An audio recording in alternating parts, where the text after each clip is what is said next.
علیکم دوستانو، تاسو په دې سیټ کې دا بیان ګورئ. ډېر عبرتي بیان دی، تاسو تر اخره پورې راسره واورئ. دا بیان د زنانو باره کې دی، ما نه پرې خفه نه شئ. نن سبا خو خلک راګانې بجانې ګوري، ما وی چې دا اسلامي بیان در باندې وګورم. نن دوستانو زموږ دا چینل سبسکرایب کړئ. که تاسو دا ویډیوګانې خوښې، نورې ویډیوګانې به هم درته داسې کوو. زموږ مقصد به د الله د رضا وي. الله یې تاسو ټول مسلمانان خوشحاله لري. موږ ټولو مسلمانانو ته د الله عمل کولو توفیق راکړي. راځئ د بیان طرف ته ځو. تاسو دا بیان واورئ. والسلام.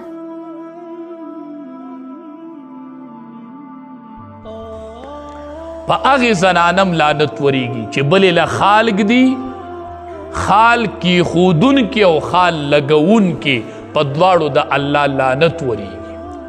په هغې زنانم د الله لعنت 24 ګنټې ورېږي چې هغه د وروځې نری کوي، وروځې وباسي. لیدیم دي خلقت بدلی که نه بدلی، پته هم نه لګي چې د دې صورت څنګه دا وروځې چې نری کوي او وباسي. 24 ګنټې په دې زنانه د الله لعنت ورېږي. وجه څه ده؟ د الله خلقت ولې بدلی؟ په هغې زنانم الله لعنت ویلی دی چې کمې زنانه د غاښونو منځ کې دا لارې کولاوي، دا لارې کولاوي، په دې سره هم خلقت بدلیږي. د دوو غاښونو منځ کې چې دا لارې کولاوي، په دې هم د الله لعنت ورېږي. زنانو بچیم کم طرف ته لاړل، بچیم کم طرف ته لاړل، کورونه هم کم طرف ته لاړل. ډېرې بې برکته یې راللې، ډېرې بې حیایۍ یې رادنده شولې.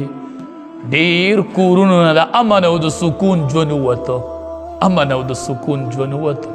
بیبیانو دا بچي ماسخوتن کېنوئ، نارینهو تاسو یې کېنوئ. د یو صحابي واقعه ورته ماسخوتن بیانوئ. دې کورونو کې حالت بل طرف ته روان دی. یو عالم وی سکول کې مې واړه ودرول، وی ته به څه جوړېږې؟ ته وی یو هلک پکې ودرېد، وی چې زه به صحابي جوړېږم. چې بچیه ته صحابي پیژنې؟ صحابي خو چې نبی علیه السلام یې لیدلی، په هغه ایمان راوړی او په حالت د ایمان کې د دنیا نه تلی. ما ته وی چې نور یې نه پیژنمه، خو کور راته هره ورځ هره شپه د صحابي قصه بیانېږي چې په صحابو مین شوی. ما ځکه وی چې صحابي به جوړېږم. نن ته د بچو نه تپوس کوئ څه به جوړېږي، څه به جوړېږي. یقین وکئ چې تباهۍ طرف ته روان یو. تاسو نن د ځوانانو دا ګیرې ولیدلې، دا ډیزن هم پکې ولیدلې.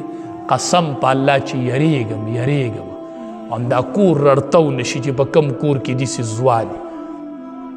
ای ځوانه، دا جولی درته داسې خوراکم، مینت درته وکمه، دا علما در پسې ټول راغونډ کمه، په خپو دې پرېوځو چې ته چې په دې کې دا نخرې کوي. تا کتلی دي چې د 1,24,000 پیغمبرانو په یو ځای د هغې سنتو مذاق تی اوړاو کو. ته لا په کور کې ناسې، پلاره ته داسې زوی کور کې پرېږدې، زه هم دا کور رړتو نشي چرته. د کور نه به دې د بېدینۍ اډه جوړه شي، اډه اډه. دا ته څه کوې؟ بچیا وایي په کم طرف روانې؟ ما ورکوئ، دا مور دې ورکوئ، دا بچي ورکوئ، دا خاندان ورکوئ. ته چې دا قینچي رالی او د 1,24,000 پیغمبرانو د سنتو په یو ټیم مذاق اړاوئ، زه به خدای له جواب څه ورکوم؟ ته به میدان محشر کې څنګه د پیغمبرانو مخې له ورځي؟ ته به د امام الانبیا مخې له ورځي؟ مخامخ کېږي به؟ نو چې تا دا توهین کړی، دا ګورې توهین دی، دا مذاق دی، مذاق. توبې تې وباسو.